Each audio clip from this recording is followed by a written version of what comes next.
Hello. Hello. Hello. Hello.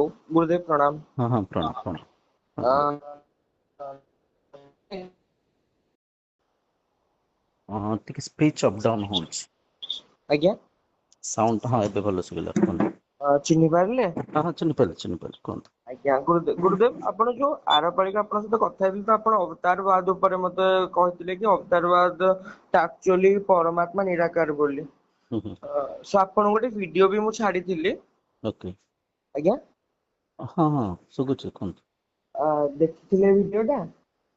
ଉଁ, ନା ନା, ମୁଁ ଦେଖିନି। ମୋ ହ୍ୱାଟ୍ସଅପ୍ ନମ୍ବର ମୁଁ କହୁଛି, ତାକୁ ନୋଟ୍ କରନ୍ତୁ। ସେଇଥିରେ ଛାଡ଼ିଲେ ମୁଁ ଦେଖିପାରିବି। 891 ହଁ ଅଛି ଅଛି ସେଭ୍ ଅଛି 15। ଏଇ ନମ୍ବରରେ ହିଁ ଛାଡିଥିଲି ଆପଣଙ୍କୁ। ଏଇଥିରେ ଗୋଟେ କଣ? ୟାର ପିକ୍ଚର ଟା ଅଛି, ମାନେ ସବୁ ଧର୍ମର ସିମ୍ବଲ ମାନେ ୟାର ଡିପିରେ ଅଛନ୍ତି। ଆଚ୍ଛା ଆଚ୍ଛା। କଣ ତା ଦେହରେ କଣ ହେଇଛି? ଆଜ୍ଞା। ତା ଦେହରେ କଣ ଦେଖିବା ହେଇଛି, ମାନେ କଣ ଦର୍ଶା କିନ୍ତୁ ହେଇଛି? ଆପଣ ଅବତାରବାଦ ଉପରେ କହିଥିଲେ, ସିଏ ଜଣେ ଅଦ୍ୱୈତ ବେଦାନ୍ତୀ, ସିଏ କିନ୍ତୁ ଜଣେ ଆର୍ଯ୍ୟ ସମାଜଙ୍କ ସହିତ ଏଟା ଡିବେଟ କରିଥିଲେ। କହିଛନ୍ତି କି ଅବତାରବାଦ ଆକ୍ଚୁଆଲି ପରମାତ୍ମା ନିରାକାର ହେଇକି ବି ଅବତାର ନେଇ ପାରିବେ।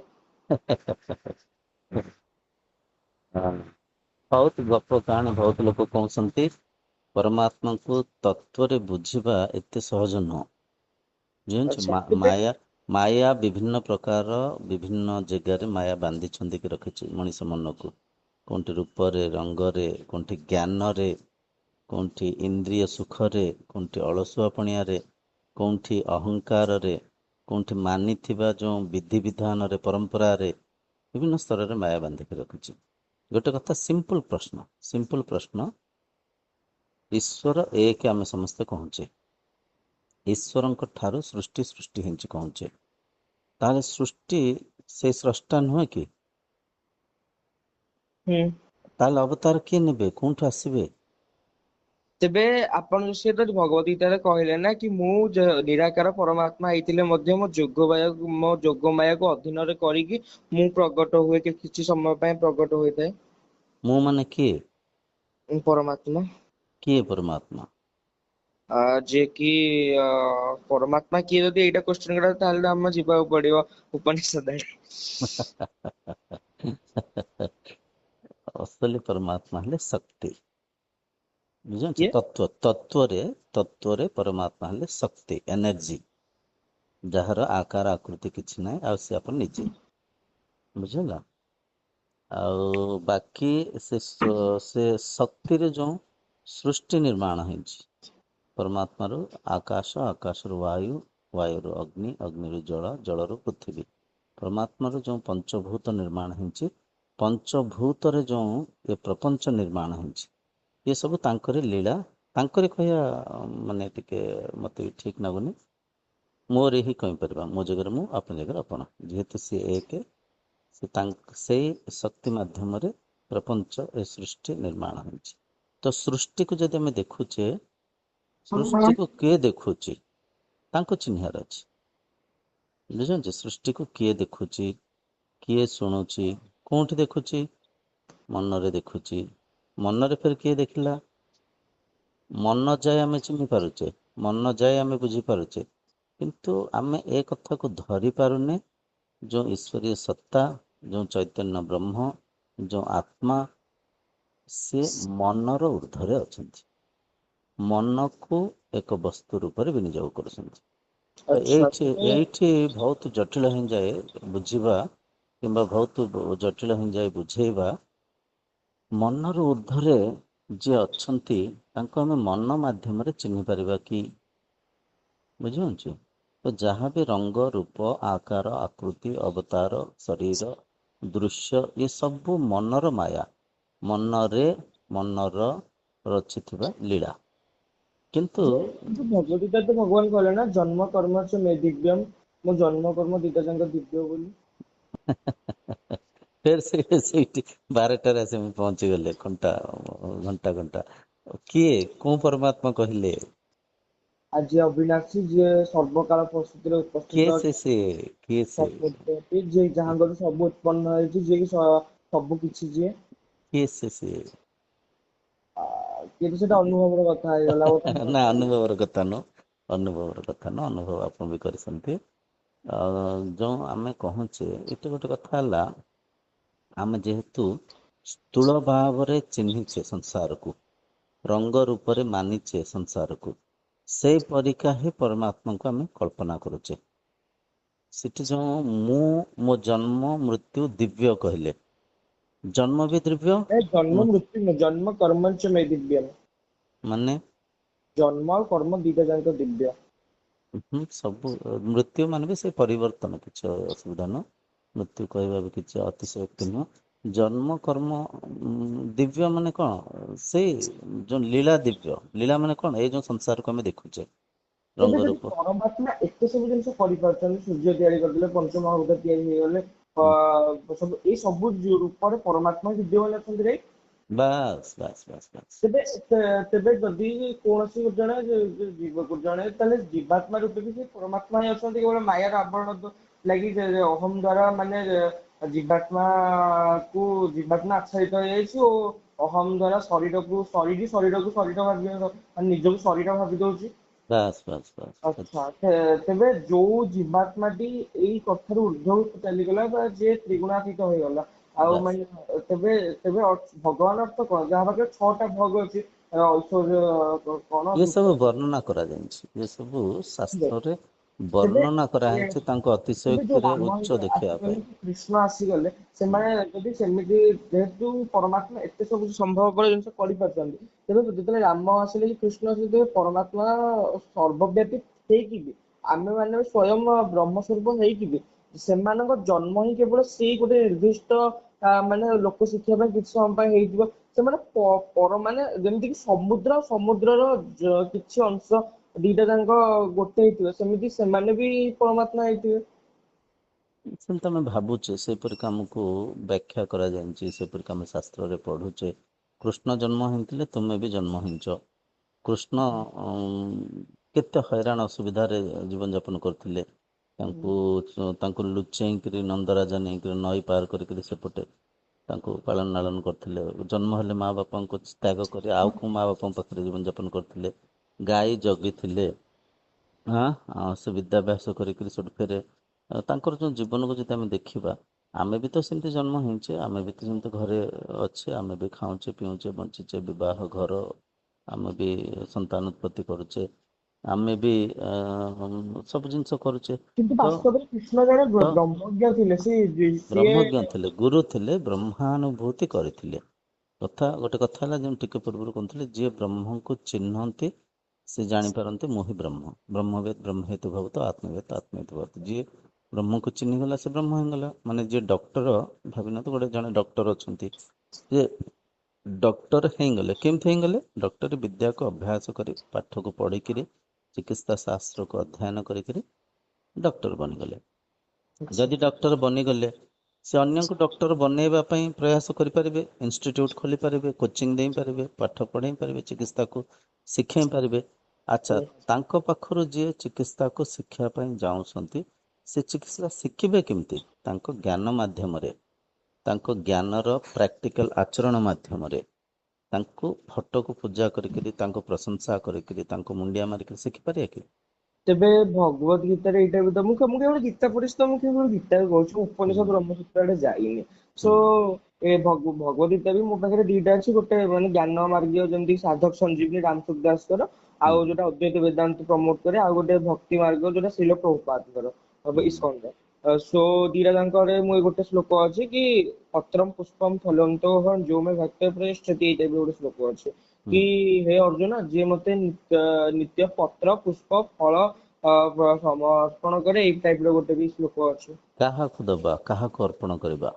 ସେଇଟା ହିଁ ତ ମୁଁ ଆପଣଙ୍କୁ ପଚାରୁଛି। ତେବେ ଏଇଠି କାହା ହୁଁ କଥା କୁହାଯାଇଛି? ସେଇ କଥା, ଗୋଟେ କଥା, କିଛି ଲୋକ କିଛି ଶ୍ଲୋକକୁ ମୋଡିଫାଏ ବି କରିଦେଇଛନ୍ତି। ନାଇଁ ସୃଷ୍ଟି ସେମିତି ନାଇଁ ହେଇପାରିବନି, ନାଇଁ, ଶୁଣ, କାହିଁ ହେଇପାରିବନି? ବହୁତ କାରଣ ଜିନିଷ ହେଇଛି, ପରମ୍ପରା ଦ୍ଵାରା ଯେବେ ଆସିଲେ, ତେବେ କିଛି ବହୁତ ଲୋକ କୁଆଡେ ହେଇଯାଇଛି, ଆସିଲେ, ବହୁତ ଆଚାର୍ଯ୍ୟ ହେଇଯାଇଛି। ମାନେ। ଶିଲା ପ୍ରଭୁପାଦ ସେଥିରେ କହିଛନ୍ତି, ଯିଏ କୃଷ୍ଣଙ୍କ ଛଡା ଅନ୍ୟଙ୍କୁ ଈଶ୍ୱର ରୂପରେ ମାନନ୍ତି, କିମ୍ବା ଯିଏ କୃଷ୍ଣଙ୍କ ଛଡା କହନ୍ତି ଈଶ୍ୱର ମୋ ଭିତରେ ଆତ୍ମା ରୂପରେ ଅଛନ୍ତି, ସେ ମାୟାବାଦୀ, ସେ ମିଥ୍ୟାବାଦୀ। ପଢିଛ ଏଇଟା? ହଁ ନିଶ୍ଚିନ୍ତ, ମୁଁ ପଢିଛ ଭଗବତ ନା ନାଇଁ? ଗୀତା ତାହେଲେ ଆକୁ କଣ କହିବ? ତାଙ୍କ ତର୍କ ବି ଗୋଟେ ହଜାଏ ଠିକ ନା ଅଛି ନା ବଟ ନା ତାହେଲେ ମିଛ, ମାନେ ଆମେ ଯାହା କହୁଛେ ମିଛ, ଆମେ ଯାହା ନାଇଁ ବୁଝୁଛେ ନାଇଁ ମିଛ। ନାଇଁ ନାଇଁ ନାଇଁ ନାଇଁ ଈଶ୍ୱର ଯୋଉ ନାଇଁ ଆତ୍ମାକୁ ଯୋଉ ଭଗବାନ କୃଷ୍ଣ ଶିକ୍ଷା ଦେଇଥିଲେ ଅର୍ଜୁନଙ୍କୁ, ସେ ସବୁ କଥା ମିଛ। ନାଇଁ ନାଇଁ ଗୀତା ନାଇଁ ତ ନାଇଁ ସେଇଠି ନାଇଁ ସମ୍ପୂର୍ଣ୍ଣ ନାଇଁ ମିଛ ନାଇଁ ହେଇଗଲା। ପ୍ରଭୁଜୀ ଶୁଣନ୍ତୁ, ଗୁରୁଦେବ ଶୁଣନ୍ତୁ। ଗୋଟେ ଆପଣ କଥା, ମୁଁ କହିବା କଥା, ଯଦି କାହିଁକି ନା ସତ୍ୟ ଦୁଇଟା ହେଇପାରିବନି, ସତ୍ୟ ଗୋଟେ ହେଇପାରିବ, ଆଇଦର ଏଇଟା ଅର ସେଇଟା। ଆମର ସଂସ୍କୃତିରେ କୁହାଗଲା ନା, ଏକ ବିପ୍ରା ବହୁଧା ବଦନ୍ତି, ସତ୍ୟକୁ ବିବିଧ ଜ୍ଞାନୀ ମାନେ ବିବିଧ ରୂପେ ଦେଖନ୍ତି ଆଉ ରିପ୍ରେଜେଣ୍ଟ କରନ୍ତି, ନହେଲେ ନା ଜଣେ ନା ତ ନା ସତ୍ୟ ନା ନା, ହେଇଥାନ୍ତି। ସତ୍ୟ ଅସତ୍ୟ ଅନେକ ନୁହଁ, ସତ୍ୟ ନାଇଁ ଏକ। ସତ୍ୟ ତ ଗୋଟେ, କିନ୍ତୁ ଯିଏ ତାକୁ ଯିଏ ଦେଖିବାର ନଜରିଆ ସତ୍ୟକୁ, ଅଲଗା ଅଲଗା ନା। କିଏ ସତ୍ୟକୁ ସିଧା ସ୍ପଷ୍ଟ ଭାବରେ ଦେଖିଛନ୍ତି, କିଏ ବୁଲେଇ ବଙ୍କେଇକିରି କୁହନ୍ତି। ବୁଲେଇ ବଙ୍କେଇକିରି କାହିଁ କହନ୍ତି? ସ୍ୱାର୍ଥ ପୂର୍ତ୍ତି କରିବା ପାଇଁ, ବେପାର କରିବା ପାଇଁ, କିଛି ପ୍ରାପ୍ତର ଆଶାରେ, ଲୋଭରେ, ନିଜର ସ୍ୱାର୍ଥ ପାଇଁ, ନିଜର ପ୍ରଶଂସା, ନିଜର ଆଡମ୍ବର, ନିଜର ଦକ୍ଷିଣା, ନିଜର କଣ କହିବା, ମାନେ ବହୁତ ସବୁ ଜିନିଷ ପାଇଁ ସେ ସ୍ୱାର୍ଥୀ ହେଇକିରି ସତ୍ୟକୁ ବୁଲେଇ ବଙ୍କେଇକିରି କୁହନ୍ତି। ପତ୍ର ପୁଷ୍ପ କାହାକୁ ଦବା? ସ୍ରଷ୍ଟାଙ୍କୁ ଦବା। ସ୍ରଷ୍ଟାଙ୍କୁ କାହିଁକି ଦବା? ପ୍ରଶଂସାରେ ସେ କଣ ଫଳ ହିଁ ଯାଆନ୍ତି?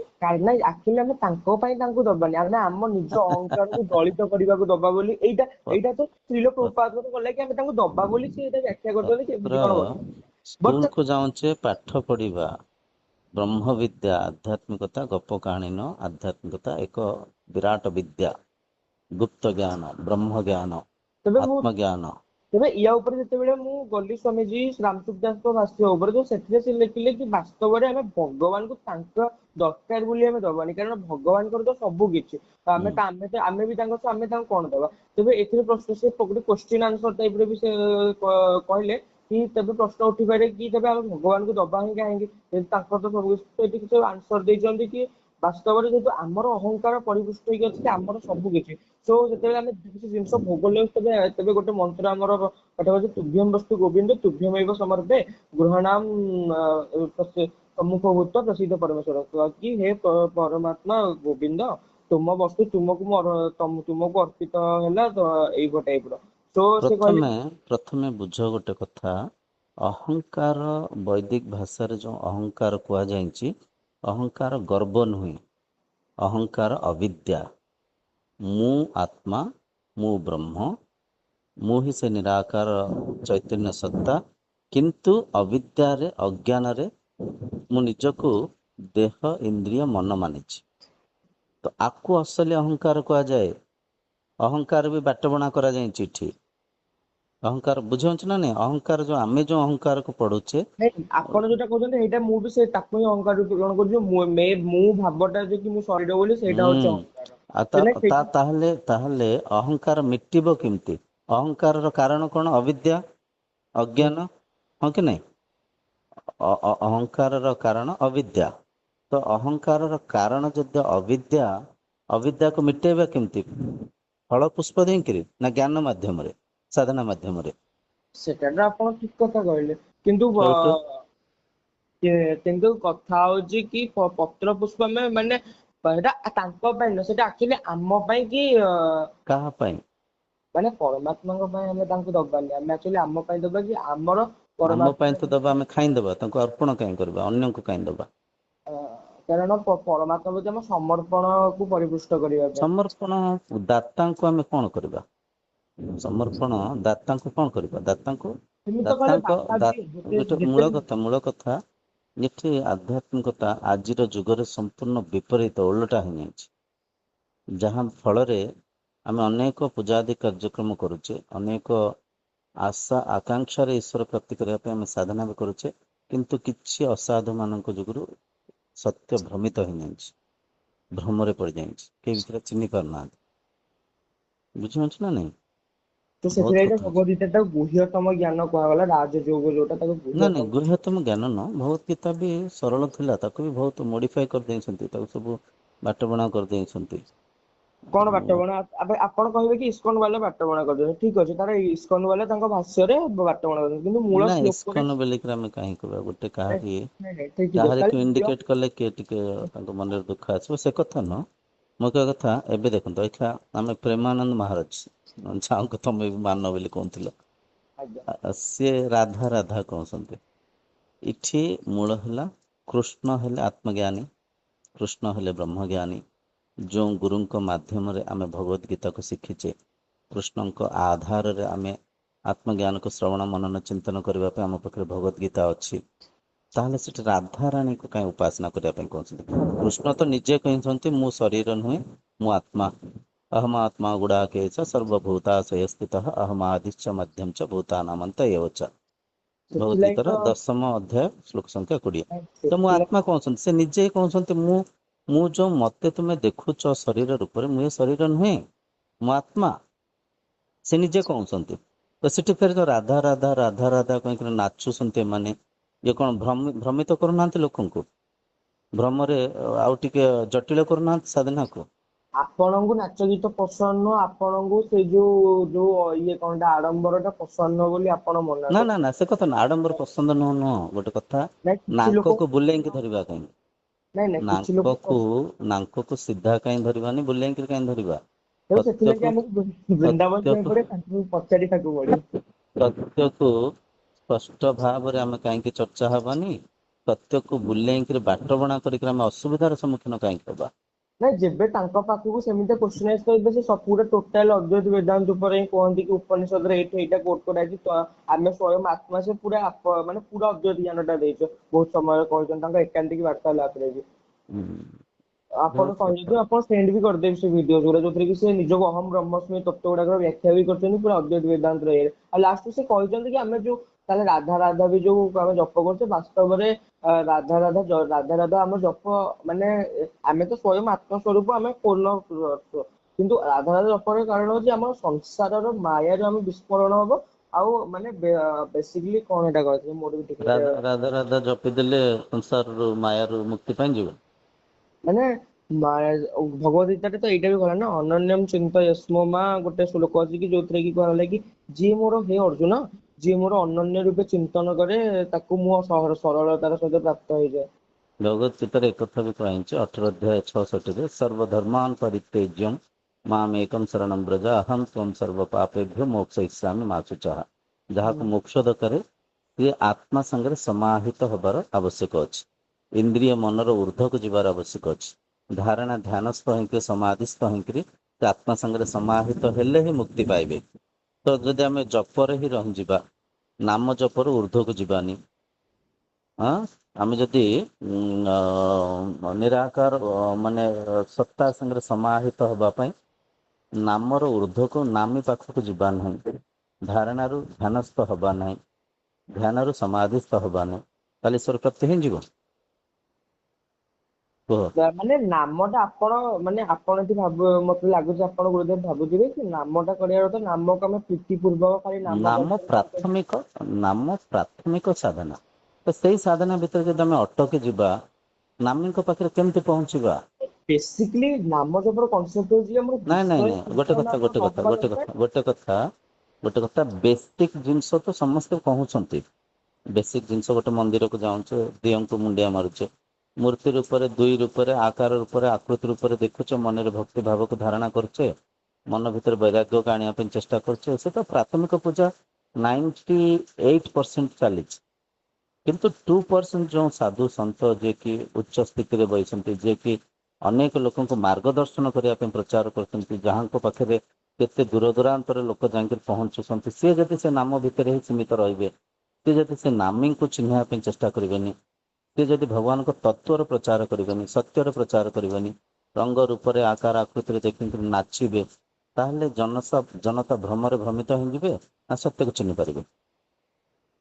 କୁହ। ତେବେ ୟାର ଆନ୍ସର ଟା ଯଦି ଆମେ ଏଇଆ ଦେଇପାରିବା କି ଆମେ କେମିତି, ଆମେ ଯେହେତୁ ସେ ବିଷୟରେ ପଶିନେ, ଆମେ କେମିତି ଜାଣିବା କି ଆକ୍ଚୁଆଲି ସେମାନଙ୍କର ପଦ୍ଧତି କଣ ଅଛି ନାମ ଜପ ଉପରେ? ଭଗବତ ଗୀତା ନା ନାଇଁ ନାଇଁ ଗୋଟେ କଥା, ବୈଦିକ ପରମ୍ପରାରେ, ଉପନିଷଦରେ କିମ୍ବା ସାଧନାର ବିଧିରେ ଯେଉଁ ବିଧି ଅଛି, ଯେଉଁ ମାନେ ସୁନ୍ଦର ବିଧାନ ଅଛି, ଅଷ୍ଟାଙ୍ଗ ଯୋଗ ଅଛି, ସାଧନ ଚତୁଷ୍ଟୟ ଅଛି, ପ୍ରେମାନନ୍ଦ ଏସବୁ ମହାରାଜ ଜିନିଷ ଅଷ୍ଟାଙ୍ଗ ଯୋଗ ଭିତରୁ ଯମ ନିୟମ ପାଳନ କରିବାକୁ ତାଙ୍କ ଶିଷ୍ୟ ମାନଙ୍କୁ କହନ୍ତି ବି।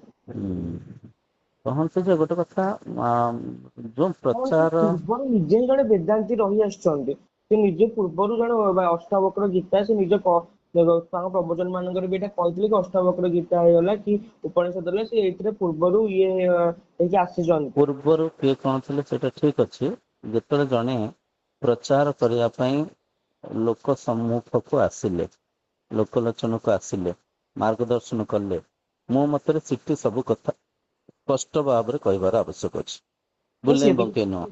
ଆପଣଙ୍କୁ ମାନେ କିଛିଟା ଭିଡିଓ ଆପଣ ଦେଖିଥିବେ ସେ ବୁଲିବାକୁ ହେଇକି ଆପଣଙ୍କୁ ଲାଗୁଥିବ କିନ୍ତୁ ସେ କ୍ଲିୟରଲି ବି ଅଦ୍ୱୈତ ବେଦାନ୍ତ କଥାଟା କହିଛନ୍ତି କି ବ୍ରହ୍ମ। ମ୍ୟାକ୍ସିମମ୍ 99 ଭିଡ଼ିଓ ତାଙ୍କର ଦେଖିବେ ଏ ବହିର୍ମୁଖୀ କଥା ହିଁ କହୁଛନ୍ତି, ଏଇ ବାହାର କଥା ହିଁ କହୁଛନ୍ତି। ଆଧ୍ୟାତ୍ମିକତା ହେଲା ଏପରିକ ଏକ ମାର୍ଗ ଯେଉଁଠି ଅନେକ ଲୋକଙ୍କ ଭିତରେ ସ୍ପଷ୍ଟତା ନଥାଏ, ବୁଝିପାରୁଛ ନା ନାଇଁ? ତ ହୁଁ ସେଠି ଆମେ ସବୁ କଥାକୁ ଖୋଲିକିରି ସଠିକ ଭାବରେ, ସଠିକ ବିଧିରେ, ଯଦିଓ ଅଦ୍ୱୈତ ଭାବରେ, ହଁ ଏକ ଭାବରେ, ଏକାତ୍ମ ଭାବରେ ଯଦି ଆମେ ମାର୍ଗଦର୍ଶନ କରିବା ସମସ୍ତଙ୍କର ସର୍ବାଙ୍ଗୀ ବିକାଶ ହବ। ନଚେତ ଏକ ତ ଯେ ସାଧକ ଆଜିର ଯୁଗରେ ଆମେ ଆମ ଯୋଉ ଆଶ୍ରମ ବିଦ୍ୟାକୁ ଆମେ କ୍ଷୟ କରିଦେଇଛୁ, ଆଶ୍ରମ ବିଦ୍ୟା ନାହିଁ, ନାହିଁ କହିପାରିବାନି, ଅଛି ବହୁତ କମ ଅଛି। ଆମେ ଯୋଉ ଛୋଟ ବେଳେ ଛଅ ହଁ ସାତ ହଉ ଛଅ ହଉ। 6-7 ବର୍ଷ ବୟସରେ ଯୋଉ ପିଲାମାନେ ଯାଇକି ଆଶ୍ରମରେ ବ୍ରହ୍ମ ବିଦ୍ୟାକୁ ଅଧ୍ୟୟନ କରୁଥିଲେ, ଯୋଉଟା କି ଆମ ଭାରତର ଋଷି ପରମ୍ପରାରେ ଥିଲା, ତାକୁ ଆମେ ହରେଇ ନେଇଛେ। ନାଇଁ ଆଜି ବି ତାକୁ ହଉଛି। ତାକୁ ପୁନରୁଦ୍ଧାର କରିବା ପାଇଁ ବହୁତ କମ ମଠ ମନ୍ଦିର ପ୍ରୟାସ କରୁଛନ୍ତି।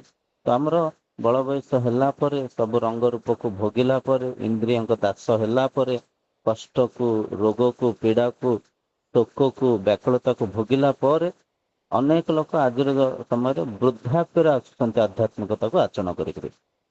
ସେ ସମୟରେ ବି ସେମାନେ ତାଙ୍କ ଯୋଉ ମନସ୍ଥିତିକୁ ନେଇକରି, ତାଙ୍କର ଯୋଉ ସଂସ୍କାରକୁ ନେଇକି ସବୁ ଜିନିଷକୁ ଦୁଇ ରୂପରେ ହିଁ ପରଖୁଛନ୍ତି। ଯଦି ତାଙ୍କୁ ଆମେ ଆହୁରି ଦୁଇ ରୂପରେ ବୁଝେଇବା, ଆହୁରି ଅଲଗା ରୂପରେ, ମୁଁ ଅଲଗା ମୋ ଈଶ୍ୱର କୋଉଠି ଅଲଗା ଅଛନ୍ତି, ବୈକୁଣ୍ଠରେ ଅଛନ୍ତି, କୈଳାସରେ ଅଛନ୍ତି, ମୃତ୍ୟୁ ପରେ ମୁକ୍ତି ମିଳିବ, ଏପରିକା ଯଦି ଆମେ ବୁଝେଇବା, ସେ ବୁଝିପାରିବେ? କୁହ। କିଏ କହିଲା ମୃତ୍ୟୁ ପରେ ମୋକ୍ଷ ମିଳେ ବୋଲି? ବହୁତ ଅଧିକାଂଶ ସାଧୁ ତ ସେଇଆ କହୁଛନ୍ତି ନା, ମୁକ୍ତି ମିଳିବ ତେବେ ମୃତ୍ୟୁ ପରେ ଆପଣ କହୁଛନ୍ତି ନା। ଉତ୍କଳୀୟ ବୈଷ୍ଣବିଜମ କଥା ଶୁଣିଛନ୍ତି, ମାନେ ଓଡିଶାର ବୈଷ୍ଣବିଜମ କନସେପ୍ଟ କଥା, ଯୋଉଥିରେ କି ହୁଁ ଯୋଉଥିରେ ଶୁଣିଛି। କି ଆପଣ ଅଚ୍ୟୁତାନନ୍ଦ ଦାସଙ୍କର, ମୋ ପାଖରେ ବୁକ୍ ଅଛି 46 ପଟଳ ଗୋଟେ, 26 ପଟଳ ଗୋଟେ, ହୁଁ ସେଇଥିରେ ହୁଁ ସେଇଥିରେ ପିଓର ଅଷ୍ଟାଙ୍ଗ ଯୋଗ କଥା କହିଛନ୍ତି। ମୁଁ ଆପଣଙ୍କୁ ଯଦି କହିବେ ମୁଁ ଆପଣଙ୍କୁ ପଦ ଗୁଡା ଶୁଣେଇ ବିି ଦେବି। ନାଇଁ ନାଇଁ ମୁଁ ଶୁଣିଛି, ତାପରେ 46 ପଟଳ ମୁଁ ବି ପଢିଛି, ତାପରେ ଗୋଟେ ଉତ୍କଳ ଗୌଡୀୟ ବୈଷ୍ଣବ ପରମ୍ପରା ଗୋଟେ ନାଇଁ ଗୌଡୀୟ ଆଶ୍ରମରେ ନାଇଁ ଗୌଡୀୟ ବୈଷ୍ଣବ କଥା ମୁଁ କହୁନି, ଗୌଡୀୟ ତ ହେଇଗଲେ ସେଇଆଡେ ଚୈତନ୍ୟ ମହାପ୍ରଭୁଙ୍କ ପରମ୍ପରା ଆଡେ ପଳେଇବ। ଏଇଠି ଫେର 2-3 ଚାରିଆଡକୁ ଆମେ ପଳଉଛେ, ଏକକୁ ଅନେକ କରିଦଉଛେ। ସର୍ବପ୍ରଥମେ ଭିତରେ ସମଦୃଷ୍ଟି ରଖ, ସମଦୃଷ୍ଟି, ଯୋଉ ପରମ୍ପରା ଯାହା ବି କହୁଛି ସେ ପରମ୍ପରାରେ ତତ୍ଵକୁ ପରଖିବା ପାଇଁ ଚେଷ୍ଟା କର। ବୁଝିପାରୁଛ, କାହିଁକି ନା ସାଧନାର ଗୋଟିଏ ଉଦ୍ଦେଶ୍ୟ ସତ୍ୟକୁ ଚିହ୍ନିବା, ନିତ୍ୟ ପଦାର୍ଥକୁ ଚିହ୍ନିବା, କେବଳ ଚିହ୍ନିବା ନୁହଁ, ଅନୁଭବ ମାଧ୍ୟମରେ ଚିହ୍ନିବା। ତେଣୁକରି ପରମ୍ପରାରେ ଆମେ ଭେଦ କରିବାନି, ପ୍ରଭେଦ କରିବାନି, ପ୍ରତ୍ୟେକ ପରମ୍ପରାକୁ ଭଲ ପାଇବା, କାହିଁକିନା ଆମେ ଜାଣିଛେ ସ୍ରଷ୍ଟା ଏକ, ଯଦି ସ୍ରଷ୍ଟା ଏକ ସୃଷ୍ଟି ବି ଏକ। ଆମେ ସତ୍ୟକୁ ଆଚରଣ କରିବା, ସତ୍ୟକୁ ଚିହ୍ନିବା ପାଇଁ ଚେଷ୍ଟା ପ୍ରଚେଷ୍ଟା କରିବା, ସତ୍ୟକୁ ଯିଏ ବାଟ ବଣା କରୁଛନ୍ତି, ସତ୍ୟକୁ ଯିଏ ମିଥ୍ୟାରେ ବାନ୍ଧୁଛନ୍ତି, ତାଙ୍କୁ ବିରୋଧ କରିବା। ଧର୍ମକୁ ଆଚରଣ କରିବା, ଅଧର୍ମକୁ ବିରୋଧ କରିବା, ତେବେ ଯାଇକି ଧର୍ମ ସ୍ଥାପନା ହବ, ଆଉ ଥରେ ସତ୍ୟ ଯୁଗର ନିର୍ମାଣ ହବ, ଶାନ୍ତି ଆନନ୍ଦରେ ବ୍ରହ୍ମ ଲୀଳାର ଉଦ୍ଦେଶ୍ୟ ପୂର୍ତ୍ତି ହବ। ବୁଝିପାରୁଛ, ତେଣୁକରି ପରମ୍ପରା ଯେତେ ହେଲେ ବି ସତ୍ୟ ଏକ। ଯେମିତି ପାଣିକୁ ବିଭିନ୍ନ ନାମରେ ମାନେ ନାମରେ ବର୍ଣ୍ଣନା କଲେ ମଧ୍ୟ ପାଣି ତତ୍ଵରେ ଏକ। କିନ୍ତୁ ପରମ୍ପରା ଯେତେ ଯାହା ବି ହଉ, ପ୍ରତ୍ୟେକ ପରମ୍ପରାର ଉଦ୍ଦେଶ୍ୟ ଚିରନ୍ତନ ସତ୍ୟକୁ ଚିହ୍ନିବା। ନାଇଁ ଆମେ ଆତ୍ମସତ୍ୟ। କେମିତି ଗୁରୁଦେବ କହିପାରିବା କି ଭକ୍ତି ମାର୍ଗରେ ଯୋଉମାନେ ଅଛନ୍ତି ରସିକ ଉପାସନା, ସେମାନଙ୍କୁ ମାନେ ଭକ୍ତି ପରମାତ୍ମ ସତ୍ୟ କଣ? ଭକ୍ତି କଣ? ଆଗ ମତେ ବୁଝାଅ ଭକ୍ତି କଣ? ଚାରି ମାର୍ଗର ଆବଶ୍ୟକ ଅଛି, ଭକ୍ତି ମାର୍ଗ ନାହିଁ ବୋଲି ତ କେହି କହିନାହାନ୍ତି। ଜଣଙ୍କ ଭିତରେ ଭକ୍ତି ଭାବ ନଥିଲେ ତ ସେ ଈଶ୍ୱର ପ୍ରାପ୍ତି କରିପାରିବେନି।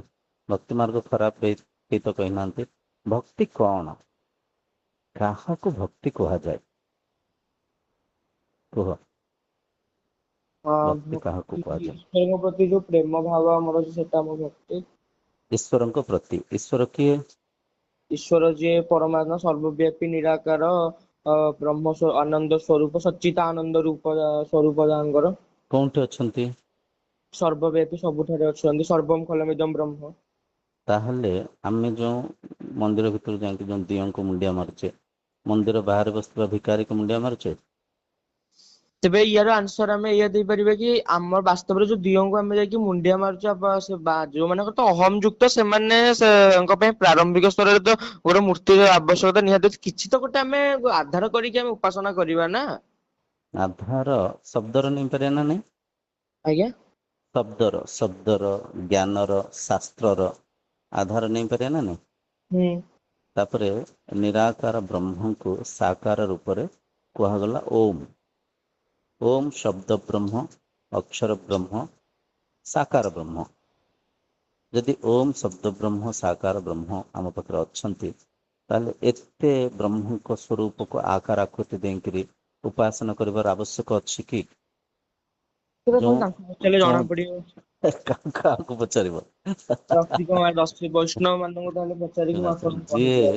ଯିଏ ଯେଉଁ ଜିନିଷ କରୁଥାନ୍ତି, ତାଙ୍କ ଅହଂକାର, ତାଙ୍କ ମନ, ତାଙ୍କ ସଂସ୍କାର କଣ ଥାଏ ଠିକ୍, ସେ କେବେ ହେଲେ ଭୁଲ କହିବେନି। ତତ୍ଵଦର୍ଶୀ ହିଁ ସତ୍ୟକୁ ସଠିକ ଭାବରେ ପ୍ରଚାର କରିବା ପାଇଁ ଚେଷ୍ଟା କରିଥାନ୍ତି। ପ୍ରଭୁଜୀ ଗୁରୁଦେବ ଏଇଠି ମୋର ଏଇଟା ଫେବରାଇଟ ପଦ, ମୁଁ ଆପଣଙ୍କୁ କହୁଛି ଟିକେ ଶୁଣନ୍ତୁ ହୁଁ ଏଇଟା। ହୁଁ ହୁଁ ହୁଁ ମୁଁ ନୁହଁ ହିଁ ମନ ବୁଦ୍ଧି ଚିତ୍ତ ଅହଙ୍କାର ନାହିଁ ଶ୍ରୁତ ନାହିଁ ଜିଭ ନାହିଁ ନେତ୍ର ମୋର ଭୂମି ତଳେ ନୁହେଁ ନାସା ବା ଶ୍ରବଣ ଅନଳ ପବନ ନୁହେଁ ବ୍ରହ୍ମ ସନାତନ ଏଇଟା। ସୁନ୍ଦର ସୁନ୍ଦର ବୁଝି ହଉଛି ନା ନାଇଁ ଏଇଟା? ହଁ ଏଇଟା ବୁଝି ହଉଛି ବଟ୍ ଆରେ କିଛି କଣ ବୁଝିଲ? କଣ ବୁଝିଲ? ବଢିଆ ଶ୍ଲୋକ କହିଲ। କଣ ବୁଝିଲ? ଗୋଟେ ଗୋଟେ ଶବ୍ଦକୁ ବ୍ୟାଖ୍ୟା କର। ମୁଁ ନୁହଁ ହିଁ ମନ ବୁଦ୍ଧି ଚିତ୍ତ ଅହଙ୍କାର, ମାନେ ମୁଁ ଆକ୍ଚୁଆଲି ମନ ବୁଦ୍ଧି ଚିତ୍ତ ଅହଙ୍କାର ଯୋଉ ଆମର ଚାରିଟା ଅଛି ମୁଁ ମାନେ ମନ। କିଏ? ମୁଁ ମାନେ କିଏ? ମୁଁ ମାନେ ବ୍ରହ୍ମ। ବାସ୍ ଆତ୍ମା ଅ, ବ୍ରହ୍ମ ଅସଲି ମୁଁ, ଅସଲି ମୁଁ। ନାହିଁ ଶ୍ରୋତ ନାହିଁ ଜିଭ ନାହିଁ ନେତ୍ର ମୋର। ବାସ୍ତବରେ ସେ ବ୍ରହ୍ମର ବା ମୋର ହୁଁ ଶ୍ରୋତ ନାହିଁ, ଶ୍ରୋତ ଟା ଅର୍ଥ ମୁଁ କଣ ଜାଣିନି। ହୁଁ ତାପରେ ଶ୍ରୋତ ମାନେ କାନ, କାନ। ହୁଁ କାନ ଜିଭ ନାକ ବି ନେତ୍ର ବି ମୋର ନାହିଁ। ଏ କଥା ଯୋଉ ଏବେ ଉଚ୍ଚାରଣ କଲ, ଏଇଟା ବୁଝିପାରୁଛ ନା ନାଇଁ? ନିହାତି ବଟ୍ କିଛି ଜାଗାରେ ବୁଝି ହଉନି, ବହୁତ ଜାଗାରେ ଏଇଟା ତ କୋଉଠି ବୁଝିହଉନି? କୋଉଠି ବୁଝିହଉନି? ହଁ ସେମିତି ତ ଏବେ ବହୁତ ଦିନ ଏଇଟା ପଢିନି, ବଟ୍ ଏଇ ଜାଗା ଟା ହାଇଲାଇଟ୍ କରିକି ରଖିଥିଲି। କିଛି କିଛି ହୁଁ ଜାଗା ଏଠି ଏଇଟା ଏ ଯୋଉ ଶ୍ଲୋକ ଏ ଯୋଉ ଶ୍ଲୋକ ଆମ ଚର୍ଚ୍ଚାର ଆଧାର ପ୍ରମାଣ କହିପାରିବା, କାହିଁକିନା ତମେ ନିଜେ ଶ୍ଲୋକ ତମ ତରଫରୁ ପଢିଛ, ମୁଁ କହୁନି ଏଇଟା। ତମ ତରଫରୁ ପଢିଛ। ବ୍ରହ୍ମ ଯିଏ ତତ୍ଵରେ, ଯିଏ ସତ୍ତାରେ, ତାଙ୍କର କୌଣସି ଆକାର ଆକୃତି ନାହିଁ, ନିର୍ଗୁଣ ଅଲେଖ ଅବ୍ୟକ୍ତ। ବୁଝିହଉଛି?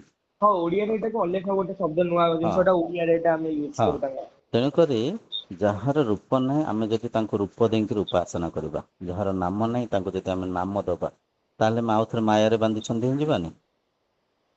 ତେବେ ମାନେ ମୁଁ ଆପଣ ଯୋଉ କଥାଟା କହିଲେ, ଏଇଟା ସଠିକ ପୁରା ଉତ୍କଳ ବୈଷ୍ଣବ ଉପରେ ବସିବ କି ସେମାନେ ପ୍ରାରମ୍ଭିକ ସ୍ତରରେ ତ ଜଗନ୍ନାଥଙ୍କୁ ଉପାସନା କରନ୍ତି, କିନ୍ତୁ ଲାଷ୍ଟରେ ତାଙ୍କର କିନ୍ତୁ ଲକ୍ଷ୍ୟ ମୂଳତଃ ନିରାକାର ପରମ ବ୍ରହ୍ମଙ୍କ ଆଡକୁ ରହିଥାଏ। ହୁଁ ମୂଳ ଲକ୍ଷ୍ୟ ହେଲା ନିରାକାର ପରମ ବ୍ରହ୍ମଙ୍କୁ, ପରମ ସତ୍ତାକୁ, ନିର୍ଗୁଣ ବ୍ରହ୍ମଙ୍କୁ ଚିହ୍ନିବା ଯୋଉ ଉଦ୍ଦେଶ୍ୟ। ଆଉ ଗୋଟେ ଜିନିଷ ଯୋଉଟା କି କେବଳ ଆମ ଓଡିଶାରେ ଦେଖିବାକୁ ମିଳେ, ବଙ୍ଗୋପସାଗରରେ ତ ସେଠି ପୁରା ମାନେ ପୁରା ଦ୍ୱୈତଇଜମରେ ଚାଲିଛି ଯୋଉ ଗୌଡୀୟ ସମ୍ପ୍ରଦାୟ। ଆଉ ନାଇଁ ଯଦି ନାଇଁ ଆମେ ନାଇଁ ନାଇଁ ନାଇଁ ଓଡିଆ ସମ୍ପ୍ରଦାୟକୁ ଆମେ କାହିଁ କହିବା? ସବୁ ରାଜ୍ୟରେ ଆଜିକାଲି ଡୁଆଲିଜମ ବ୍ୟାପି ଯାଇଛି, ଅଦ୍ବୈତ ଧୀରେ ଧୀରେ ଲୁପ୍ତ ଆଉ ହଉଛି। ଯଦି ଆମେ ମାନେ ନର୍ଥ ଗୁଜୁରାଟ ସାଇଡ୍ ଆଡେ ପଳେଇବା, ଗୁଜୁରାଟ ପଞ୍ଜାବ ରାଜସ୍ଥାନ ସେଇଆଡେ ତ ଟୋଟାଲି, କିନ୍ତୁ କବୀର ଦାସ ବି ଅଛନ୍ତି ସେ ଜାଗାରେ। କବିର ଅଛନ୍ତି ପନ୍ଥୀ ଅଛନ୍ତି ପ୍ରପର ଆମର ଅଛନ୍ତି କିଛି, ବଟ୍ ବହୁତ ପୁରା ସେଆଡେ ତ ପୁରା କଭର ଡୁଆଲିଜମରେ। ସାଉଥରେ ରାମାନୁଜୀ ସମ୍ପ୍ରଦାୟ ଯୋଉ ମାନେ ଆମର ରାମାନୁଜ ମୋ କହିବା କଥା ଡୁଆଲିଜମରେ ମୁକ୍ତି ନାହିଁ, ବନ୍ଧନ ଅଛି। ଆମେ ଯେତେବେଳେ ମାନିଲେ କିଏ ପରମାତ୍ମା ମୋ ଠାରୁ ଅଲଗା ଅଛନ୍ତି, ସେଠି ଏକରେ ଆମେ ବନ୍ଧନରେ ବାନ୍ଧି ହେଇଗଲେ, ତାଙ୍କ ଠାରୁ କିଛି ପାଇବା ପାଇଁ। ଉଠିପାରେ ଯଦି ମୁଁ ବ୍ରହ୍ମକୁ ଏତେ ତାହେଲେ ମାୟା ମତେ ବନ୍ଧନରେ ପକଉଛି କେମିତି? ମାୟା ଆସିଲା କୋଉଠି? ମାୟା କଣ? ମାୟାକୁ ମୁଁ ହିଁ ରଚିଛି। ମାୟାର କବଳରେ ମୁଁ ରଚିଥିବା ମାୟାରେ ମୁଁ ହିଁ ହଜି ମଜି ଯାଇଛି। ତାହେଲେ ମୁଁ ତ ମାୟାରୁ ଶୁଣନ୍ତୁ ଶୁଣନ୍ତୁ ହଉଛି କି ମାୟା ମୋ ନିଜ ମାୟାରେ ମୁଁ ନିଜେ ପଡି ଯାଉଛି, ତାହେଲେ ମାନେ ଏଇଟା ଗୋଟେ ହାସ୍ୟାସ୍ପଦ କଥା ହେଇଯିବ। ହାସ୍ୟାସ୍ପଦ ହେଇଯିବ, କାହିଁକି ନା ଆଧ୍ୟାତ୍ମିକତାର ସେ ଯୋଉ ଚିନ୍ତନକୁ, ଆଧ୍ୟାତ୍ମିକତାର ସେ ଯୋଉ ଶବ୍ଦ ବ୍ୟାଖ୍ୟା ଉଚ୍ଚାରଣକୁ ବୁଝିବା ପାଇଁ ହେଲେ ସେତିକି ବିବେକ, ସେତିକି ଶାନ୍ତ ମନ, ସେତିକି ସ୍ଥିର ଚିତ୍ତର ଆବଶ୍ୟକ ଅଛି। ନଚେତ ହାସ୍ୟାସ୍ପଦ ନିଶ୍ଚୟ ଲାଗିବ। କାହିଁକିନା ଆମେ ସବୁ କଥାକୁ ଆମ ମନ ସ୍ଥିତିକୁ ନେଇକି ଆମେ ପରଖୁଛେ, ଆମ ମାଇଣ୍ଡ ସେଟ୍କୁ ନେଇକରି, ଆମ ସୀମିତ ଜ୍ଞାନକୁ ନେଇକରି ଆମେ ପରଖୁଛେ, ତ ସେ ହାସ୍ୟାସ୍ପଦ ଲାଗିବା ସହଜ। ଏଠି ମୂଳ କଥା ହେଲା ବ୍ରହ୍ମ ଲୀଳାକୁ ରଚିଛନ୍ତି, ନିଜେ ହଜି ଯାଉଛନ୍ତି, ନିଜେ ଖୋଜିକିରି ନିଜକୁ ପାଉଛନ୍ତି। ଯେତେବେଳେ ନିଜେ ଗୋଟେ କଥା, ମନର ଯେଉଁ ତୁରୀୟ ସ୍ଥିତି, ଜାଗୃତ ସ୍ୱପ୍ନ ସୁଷୁପ୍ତି ତୁରୀୟ ଅବସ୍ଥାରେ ଜଣେ ସାଧକ ଏ ସଂସାରର ଏକତାକୁ ଅନୁଭବ କରନ୍ତି। ମୁଁ ହିଁ ସବୁ କିଛି, ମୁଁ ହିଁ ଗୋଟେ ପିମ୍ପୁଡ଼ି, ମୁଁ ହିଁ ଗୋଟେ ଚଢ଼େଇ, ମୁଁ ହିଁ ଗୋଟେ ହାତୀ, ମୁଁ ଗୋଟେ ମଣିଷ, ସବୁ କିଛି ମୁଁ। ତ ସେ ସ୍ଥିତିକି ଜଣେ ବ୍ୟକ୍ତି ଯିବ କେମିତି? ଯେତେବେଳେ ସେ ଜ୍ଞାନକୁ ସ୍ପଷ୍ଟ ଭାବରେ ବୁଝିବ, ଏକାତ୍ମ ଭାବରେ ବୁଝିବ, ବାହାରେ ନ ଭିତରେ ଖୋଜିବ, ମୁଁ ହିଁ ସେ ବ୍ରହ୍ମ, ଏ ଆଭାସ ପାଇବ, ଏ ଜ୍ଞାନ ପାଇବ। ନ ପାଇଲେ କଣ ହବ? ଯେତେବେଳେ ଆମେ ଡୁଆଲିଜମ କଥା ହଉଛେ, ଡୁଆଲିଜମରେ ମୁକ୍ତି କେମିତି ମିଳିବ? ବନ୍ଧନ ମିଳିବ। କିଏ କୋଉଠି ଆକାଶରେ ଅଛନ୍ତି, କିଏ କୋଉଠି ବୈକୁଣ୍ଠରେ ଅଛନ୍ତି, ସାତ୍ୱିୟ ଆସମାନରେ ଅଛନ୍ତି, ହେଭେନରେ ଅଛନ୍ତି, କୋଉଠି ଅଛନ୍ତି, କେମିତି ଅଛନ୍ତି, ତାଙ୍କୁ ଫେରେ ଆମେ ଫେରେ ମାନେ ଭ୍ରମରେ ଆହୁରି ଭ୍ରମିତ ହେଇଯିବା। ଭାରତ ଗୋଟେ ଏପରିକା ମାନେ ପବିତ୍ର ଭୂମି, ବ୍ରହ୍ମ ଜ୍ଞାନର ପ୍ରଚାର କୁହନ୍ତୁ କିମ୍ବା ବ୍ରହ୍ମ ଜ୍ଞାନର ଆଚରଣ କୁହନ୍ତୁ କିମ୍ବା ବ୍ରହ୍ମ ବିଦ୍ୟାର ଆଶ୍ରମ କୁହନ୍ତୁ, ଭାରତରେ ହିଁ ଅଧିକ ଅଛି। ଆଉ କୋଉଠି ନାହିଁ କହିପାରିବାନି, ଅଛି ସବୁ ଜାଗାରେ ଅଛି, କିନ୍ତୁ ଭାରତର ପରମ୍ପରାରେ ବ୍ରହ୍ମ ବିଦ୍ୟା, ଉପନିଷଦ, ଆମ ଶାସ୍ତ୍ର ଅମୂଲ୍ୟ ସବୁ। ଭାରତ ଯଦି ବିଶ୍ୱଗୁରୁ ହବା ପାଇଁ ଯାଉଛି, ଆମର ଏଇ ଶାସ୍ତ୍ରକୁ ନେଇକରି, ଏଇ ଏକାତ୍ମ ଭାବକୁ ନେଇକରି। ନାଇଁ, ବହୁତ ଆମେ ଅନେକ ଏଇଟା ବି କହିପାରିବାନି କେବଳ ଭାରତର ଫିଲୋସଫି ଶ୍ରେଷ୍ଠ। ଆମର ମାନେ ଯଦି ଆମେ ୱେଷ୍ଟ ଆଡେ ଯିବା ହାରି, ସକ୍ରେଟିସ୍ ହେଇଗଲେ, କି ଆମର କଣ ତାଙ୍କ ନାଁ ଟା, ଆରିଷ୍ଟଟଲ ହେଇଗଲେ, ଶୁଣ ଏମିତି ଶୁଣ ବହୁତ ନାମ ଫିଲୋସଫର। ନାମ ରୂପରେ ବାହାରେ ଖୋଜିଲେ ତ ଅନେକ ସାଧୁସନ୍ଥ କହିଛନ୍ତି, ଅନେକ ମହାପୁରୁଷ କହିଛନ୍ତି। ଏଠି ଆକ୍ଚୁଆଲି କଣ ହଉଛି, ଆମେ ଦେହ ଭାବରେ ପରଖୁଛେ। ଆମେ ଅବିଦ୍ୟାରେ ଅଣ୍ଡାଳୁଛେ କହିପାରିବା। ଅବିଦ୍ୟାରେ ଅଣ୍ଡାଳୁଛେ ମାନେ କଣ? ଆମେ ଯେହେତୁ ସୋକ୍ରେଟିସ୍ ମଣିଷ ନୁହଁ, ହୁଁ। ସେ ବ୍ରହ୍ମ ନୁହଁ, ସେ ଅଲଗା କେମିତି ହେଲେ? ତାଙ୍କ କିନ୍ତୁ ଫିଲୋସଫି ଆମେ ଅଲଗା। ନାଇଁ, ହଁ, ଫିଲୋସଫି ତ ଆମ ଭାରତ ଭିତରେ ବି ଅଲଗା ନାହିଁ କି ଅନେକ, ବୁଝିହଉଛି। ଆଉ ସୁକ୍ରାତ ଗୋଟେ ଆଉ ଗୋଟେ ଗୁରୁଦେବ ଗୋଟେ ସୁକ୍ରାତ କଥା କହିବି, ସୁକ୍ରାତ ଏଇ ବି ଯୋଉ ଅଦ୍ୱୈତ କଥା କହିଥିଲେ। ହଁ ଆଉ ଜଣେ ମୁସଲିମ ସନ୍ଥ ଅଛନ୍ତି, ସୁଫି ଅ ସନ୍ଥ ହଁ, ସୁଫି ସନ୍ଥ ରହିମାଲା। ବାବା ମନସୁର ଅଲି। ଆଚ୍ଛା। ବାବା ମନସୁର ଅଲି, ସେ ଅଦ୍ୱୈତ କଥା କହିଥିଲେ, ଅଦ୍ୱୈତର ପ୍ରଚାର କରିଥିଲେ। ସନ୍ଥ କବୀର ଅଛନ୍ତି, କବୀରଙ୍କୁ କିଏ ହିନ୍ଦୁ କୁହନ୍ତି, କିଏ ମୁସଲିମ କୁହନ୍ତି, ଏମିତି ତ ଜାତି ଧର୍ମ ଆମେ ନିର୍ମାଣ କରିଛେ। କବିରଦାସଙ୍କର ଯଦି ଆମେ ଗୁରୁ ପରମ୍ପରା ଦେଖିବା, ତେବେ ସେ ରାମାନନ୍ଦ ସମ୍ପ୍ରଦାୟର। ହଁ ହଁ, ନା ଏମିତି ତ ଆମେ ଜାତି ଧର୍ମକୁ ଆମେ ନିର୍ମାଣ କରିଛେ, ବ୍ରହ୍ମସ୍ତରରେ ସମସ୍ତେ ଏକ। ତ ମୂଳ କଥା ଏଠି ବୁଝିବା ଦରକାର, ଆଧ୍ୟାତ୍ମିକତାର ଉଦ୍ଦେଶ୍ୟ ହେଲା ଏକାତ୍ମ ଭାବକୁ ଚିହ୍ନିବା। ବୁଝିହଉଛି, ନିଜ ଭିତରେ ପିଣ୍ଡ ବ୍ରହ୍ମାଣ୍ଡ ଏକମତ। ପିଣ୍ଡ ବ୍ରହ୍ମାଣ୍ଡ ଯଦି ଅଲଗା ହେଇଥାନ୍ତା, ପିଣ୍ଡରେ ଗୋଟେ ବ୍ରହ୍ମାଣ୍ଡରେ ଗୋଟେ ଥାନ୍ତା, ସେଠି ଆମେ ଡୁଆଲିଜମ ହେଇପାରେ, କାମରେ ଲାଗିଥାନ୍ତା, କିଛି ସାଧନ ଆମକୁ ମାନେ ଉଦ୍ଦେଶ୍ୟ ପ୍ରାପ୍ତି କରିବାରେ ସାହାଯ୍ୟ ହେଇଥାନ୍ତା। କିନ୍ତୁ ଏଠି ପୁରା ଏକ କୁହାଯାଉଛି। ଯଦି ଏକ, ଆମେ ସହଜକୁ ଜଟିଳ କାହିଁ କରିବା? ଆମେ ଯଦି ଉପାସନା ଆଖି ବନ୍ଦ କରିକିରି ବସିକିରି ଧ୍ୟାନ କରିପାରିବା, ଆମେ ଯଦି ଯୋଉଠି ଅଛେ ସେଇଠି ବସିକିରି ମନକୁ ଶୁଦ୍ଧ କରିବା ପାଇଁ ଶାସ୍ତ୍ର ଅଧ୍ୟୟନ କରିପାରିବା, ସତ୍ସଙ୍ଗ କରିପାରିବା, ତାହେଲେ ଫୁଲ, ଫଳ, ଘିଅ, ଦୀପ, କ୍ଷୀର, ନଡ଼ିଆ, ଏସବୁ ଜିନିଷର ଆବଶ୍ୟକ କଣ? ହଁ, ସେଇଟା ବି ସତ କଥା, କିନ୍ତୁ ଯଜ୍ଞ ଗୋଟେ ଜିନିଷ ଯୋଉଟା ବୁଝିପାରୁଛ ନା କି ନାଇଁ? ଯଜ୍ଞ ଯଜ୍ଞ ଅନ୍ତର୍ଯଜ୍ଞ କରନ୍ତୁ। ବାହାରେ ଇଏ ଯୋଉ ଗୋଟେ ପୁସ୍ତକ ପଢିବେ, ଆତ୍ମବୋଧ। ହଁ, ଆତ୍ମବୋଧ ମୋ ପାଖରେ ଅଛି। ଆତ୍ମବୋଧ ପଢିବେ, ଆତ୍ମବୋଧରେ ବହୁତ ବଢିଆ କିନି ଲେଖା ଅଛି। ହଁ, ଯଜ୍ଞ କଥା ଆପଣ ବି ମତେ ଆଗରୁ କହୁଥିଲେ ଆତ୍ମବୋଧଟା ଷ୍ଟାର୍ଟ ହୁଁ କରିବେ ବୋଲି। ହଁ, ଅଛି ଯଜ୍ଞ ତତ୍ଵବୋଧ। ଅନ୍ତର୍ଯଜ୍ଞ କରିବାର ଅଛି। ମନ ରୂପକ ଯଜ୍ଞ କୁଣ୍ଡରେ ଈର୍ଷା, କାମ, କ୍ରୋଧ, ଅହଂକାର, ଅହଂଭାବ, ମଦ ମାଶ୍ଚର୍ଯ୍ୟ, ଏସବୁ ଦୁର୍ଗୁଣକୁ ଆହୁତି ଦେଇକରି ମନକୁ ଶୁଦ୍ଧ କରିବା ପାଇଁ ଅନ୍ତର୍ଯଜ୍ଞ ଭଗବତ କରିବାର ଗୀତାରେ ଆବଶ୍ୟକ ଏମିତି ଅଛି। 12ଟା ଯଜ୍ଞ କଥା କୁହାଯାଇଛି, ମାନେ ଅନ୍ତଃକରଣର। ଯଜ୍ଞ ହେଲା ଦୁର୍ଗୁଣକୁ ଆହୁତି ଦବା। ବାହାରେ ଘିଅ ପୋଡିଲେ କଣ ହବ? କିନ୍ତୁ ନାଇଁ ଆପଣ ଯୋଉ କହିଲେ ଘିଅ ପୋଡିବା କଥା, କିନ୍ତୁ ଆର୍ଯ୍ୟ ସମାଜରେ ତାଙ୍କ ତତ୍ତ୍ୱ ତ ପୁରା ତୈତ୍ୟବାଦ ଉପରେ ଯାଉଛି। ସେ ଯଜ୍ଞ ଉପରେ ଯୋଉ ଇମ୍ପୋର୍ଟାନ୍ସ ଦିଅନ୍ତି ବାହ୍ୟ ଯଜ୍ଞ ଅନ୍ତଃକରଣ ଦିଟା ଜାଗାରେ, କିନ୍ତୁ ବାହ୍ୟ ଯଜ୍ଞ ତାଙ୍କର କରିବାର ତାৎପର୍ୟ କାହା ଖୁସି କରିବା ନୁହଁ, ବଟ୍ ତାଙ୍କର ଯଜ୍ଞର ବୈଜ୍ଞାନିକ ପଦ୍ଧତି ତାଙ୍କର ବଡ ବଡ ବିଦ୍ୱାନ ମାନେ ଲେଖିଛନ୍ତି କି ଯଜ୍ଞ ଦ୍ଵାରା ବାୟୁମଣ୍ଡଳକୁ ଆମେ ଶୁଦ୍ଧ ହେଇଥାଏ ଏମିତି କିଛି। ବାୟୁମଣ୍ଡଳକୁ ଆମେ ବିଭିନ୍ନ ପ୍ରକାର ଗାଡି ମୋଟର ଫ୍ୟାକ୍ଟ୍ରି ଧୂଆଁ ଛାଡିକି ଆମେ ଦୂଷିତ କରୁଛେ। ଦୂଷିତ କରୁଛେ 98%, ଯଜ୍ଞ କରୁଛେ 2%। ଏଥିରେ ଅଛି ବାୟୁମଣ୍ଡଳ ଶୁଦ୍ଧି ହେଇଯିବ? ବାୟୁମଣ୍ଡଳକୁ ଆମେ ଦୂଷିତ କାହିଁ କରିବା? ପ୍ରକୃତି ମାକୁ ଆମେ ସମ୍ମାନ ଦେବା, ତେବେ ସେଇଟା ତ ଆପଣ ଅପ୍ରାକୃତିକ କାମ କାର୍ଯ୍ୟ କରିବାନି। ତାହେଲେ ତେବେ ଯଜ୍ଞ କରିକିରି ଆମେ ଏ ଯୋଉ ଉତ୍ପାତ ଆଜି ଆମେ ମଚାଉଛେ, ପ୍ରକୃତି ମା ସାଙ୍ଗରେ ଯୋଉ ଖେଳୁଛେ, ତାକୁ ଯଦି ଆମେ ନ କରିବା, ଅପ୍ରାକୃତିକ କାମ କାର୍ଯ୍ୟ କରିବାନି, ତାହେଲେ ଯଜ୍ଞ କରିବାର ଆବଶ୍ୟକ କଣ? ନାଇଁ ଗୋଟେ କଥା, ମୂଳ ଆବଶ୍ୟକତା କଥା, ମୂଳ କଥା, ମୂଳ କଥା ପ୍ରାଚୀନ ହେଲା, କାଳରୁ ମୁନି ମୂଳ ଋଷି ମାନେ କଥା ଯଜ୍ଞ କରି ଆସୁଛନ୍ତି ନା। ନା ନା ମୂଳ କଥା, ଯଜ୍ଞ କରି ଆସୁଛନ୍ତି ଠିକ ଅଛି। ଭୌତିକ ଉପାସନା ଭୁଲ ନୁହେଁ। ଭୌତିକ ଉପାସନାର ଉଦ୍ଦେଶ୍ୟକୁ ବୁଝିକିରି ଆମେ ଭୌତିକ ଉପାସନା କରିକିରି, ଗୋଟେ କଥା ମଣିଷର ମାଇଣ୍ଡ ସେଟ୍ ବୁଝନ୍ତୁ। ମଣିଷ ମାଇଣ୍ଡ ସେଟ୍ କଣ? ମଣିଷ ଯେତେବେଳେ କିଛି ଭୌତିକ କର୍ମକାଣ୍ଡ କରେ, ଏ କର୍ମକାଣ୍ଡ ମାଧ୍ୟମରେ ତା ମନରେ ଟିକେ ଈଶ୍ୱର ପ୍ରତି ପ୍ରେମ ଜାଗୃତ ହୁଏ, ମୁମୁକ୍ଷୁତ୍ୱ ଟିକେ ପ୍ରବଳିତ ହୁଏ, ବ୍ରହ୍ମ ଜିଜ୍ଞାସା ଟିକେ ବଢିଯାଏ, କିଛି କରୁଥିଲା ପରିକା, କିଛି ପାଇବା ପାଇଁ ଯେମିତି ଉତ୍ସାହ, ଏସବୁ ଜିନିଷ ବଢିଯାଏ। ତେଣୁକରି ଭୌତିକ କର୍ମକାଣ୍ଡ ଆଂଶିକ ଆବଶ୍ୟକ ଅଛି। କିନ୍ତୁ ଭୌତିକ କର୍ମକାଣ୍ଡ ହିଁ ଯଦି ସମ୍ପୂର୍ଣ୍ଣ ହେଇଯିବ, ଅନ୍ତଃ ଯଜ୍ଞ କରିବାନି, ଜ୍ଞାନ ଯଜ୍ଞ କରିବାନି, ମନ ମନ୍ଥନ କରିବାନି, ତାହେଲେ ସତ୍ୟକୁ ଚିହ୍ନି ପାରିବା କି? ନା। ବୁଝୁଛ ଆଜି ଆମେ କଣ କରୁଛେ? ସେଇଆ ହିଁ କରୁଛେ। ତେଣୁକରି ଆଚ୍ଛା ମୂଳ କଥା ତେବେ ହେଲା ଆମର ଏଇଠି, ତାହେଲେ ଏଇଠି ତେବେ ମୂଳ ଆପଣ କଥା, ମୂଳ କଥା ବୁଝ। ହଁ। ମାୟା ଅତି ଜଟିଳ। ଏଠି ଯୋଉ ଯେହେତୁ ଆମେ କହୁଛେ, ଆମେ ଯେହେତୁ ଅଦ୍ୱୈତ ବେଦାନ୍ତ, ଆମେ ଯେହେତୁ ବ୍ରହ୍ମଜ୍ଞାନୀ, ଆମେ ଇସ୍କନ କୁହନ୍ତୁ, ଆର୍ଯ୍ୟ ସମାଜ କୁହନ୍ତୁ, କିମ୍ବା ବ୍ରହ୍ମ ସମାଜ କୁହନ୍ତୁ, ଗାୟତ୍ରୀ ସମାଜ କୁହନ୍ତୁ, ସମସ୍ତେ ଏକ। ସେଇଟା ସିଏ ଜାଣନ୍ତୁ ନ ଜାଣନ୍ତୁ, କିଏ ଜାଣନ୍ତୁ ନ ଜାଣନ୍ତୁ, ଆମେ ଜାଣିଛେ ଏକ, ଗାୟତ୍ରୀ ସମସ୍ତେ ଏକ। ପରିବାରରେ ବି ପୁରା ଅଦ୍ୱୈତ କଥା ନାଇଁ ନାଇଁ କରେ। ନାଇଁ, ଯିଏ ବି ହଉ, ଯିଏ ବି ହଉ, ଆମେ ଜାଣିଛେ ବ୍ରହ୍ମ ଏକ। ଆଚ୍ଛା, ଦ୍ଵିତୀୟ ଏଠି କଣ ହଉଛି? ମାୟା, ବିଭିନ୍ନ ପ୍ରକାର ମାୟା ରଚି ରଚିକା ଯିବ। ବିଭିନ୍ନ ପ୍ରକାର ମାୟା, ବହିର୍ମୁଖୀ କରିବା ପାଇଁ ଉପାସନାକୁ ମାୟା ରଚିବ। ବିଭିନ୍ନ ପ୍ରକାର ମାୟା, ଇନ୍ଦ୍ରିୟ ସୁଖ ପାଇଁ ମାୟା ରଚିବ। ପ୍ରକୃତିର ବିନାଶ ପାଇଁ ମାୟା ରଚିବ। ମାୟାର ଏଇଟା ହଉଛି ଗୁଣ ସ୍ୱଭାବ କହିପାରିବା। କିନ୍ତୁ ମଣିଷକୁ ବିବେକ ହେଇକିରି ସବୁ ଜିନିଷକୁ ତର୍ଜମା କରିବାକୁ ପଡିବ। ନିଜକୁ କେନ୍ଦ୍ରବିନ୍ଦୁ ରଖିକିରି ସବୁ ଜିନିଷକୁ ପରଖିବାକୁ ପଡିବ।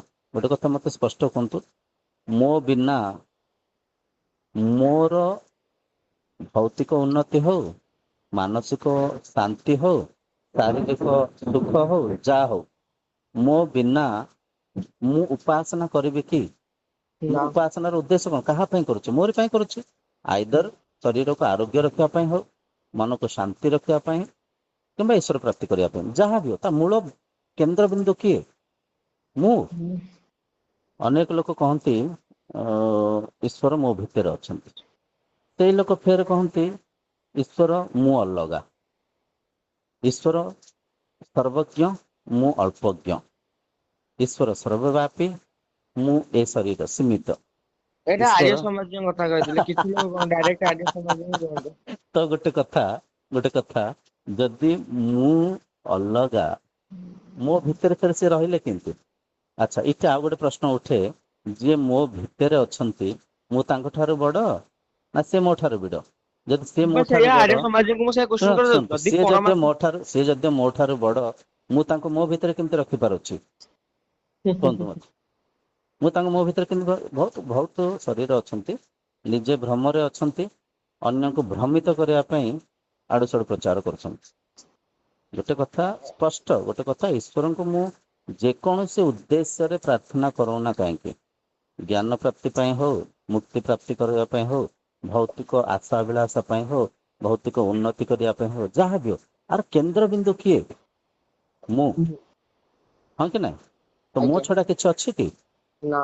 ମୁଁ ଦେଖୁଛି ତ ସଂସାର ଦୃଶ୍ୟମାନ ହଉଛି, କିନ୍ତୁ ଏଠି ଫେରେ ଆମ ମନ ଆମକୁ ମାୟାରେ ବାନ୍ଧିବ, ମନ ଆମକୁ ମାୟାରେ ଛନ୍ଦିବ। ମନ ମାୟାରେ ବାନ୍ଧିବ କଣ? ତେବେ ମୁଁ ମୁଁ ଯଦି ଆତ୍ମତତ୍ତ୍ୱ, ତାହେଲେ ମତେ ମନ ଆଉ ମାୟା ଏଇଟା ବାନ୍ଧୁଛନ୍ତି ଛନ୍ଦିଛନ୍ତି କେମିତି? ସେଇ କଥାଟା ତ ମୁଁ ହିଁ ମୋର ରଚିଛି, ମୁଁ ହିଁ ଲୀଳାକୁ ଏପରିକା ରଚିଛି, ତେବେ ଇଆରେ ଆପଣ ମୁଁ ଯେମିତି ହଜି କହିଲେ ଯାଉଛି। କି ମୁଁ ଯଦି ରଚିଛି ତେବେ ଏଇଟା ଆମ ଭୌତିକ ମାନେ ବୁଦ୍ଧି ପରେ କି ମୁଁ ରଚିକି ବି ମୁଁ କେମିତି ଏଥିରେ ଅଧୀନ ହେଇଯାଉଛି, ଏଇଟା ଗୋଟେ ହାସ୍ୟାସ୍ପଦ କଥା ମୁଁ ଆପଣଙ୍କୁ ହାସ୍ୟାସ୍ପଦ କହୁଥିଲି। ଲାଗୁଛି ଏଇଥିପାଇଁ ଆମେ ଟିକେ କଥାକୁ ଧରି ପାରୁନେ। କଥାକୁ ଆମେ ଯେହେତୁ ସଂସାରକୁ ଦୁଇ ରୂପରେ ଚିହ୍ନିଛୁ, ଦୁଇ ରୂପରେ ପରିଚୟ ଦିଆଯାଇଛି, ରଙ୍ଗ ରୂପରେ ଅନେକ ରୂପରେ ଆମେ ସଂସାରକୁ ମାନିଛେ, ସେଇ ପରିକା ଆମେ ପରଖୁଛେ ଯେହେତୁ ଏ କଥାକୁ ଆମେ ଟିକେ ମନ ସ୍ୱୀକାର କରିପାରୁନୁ।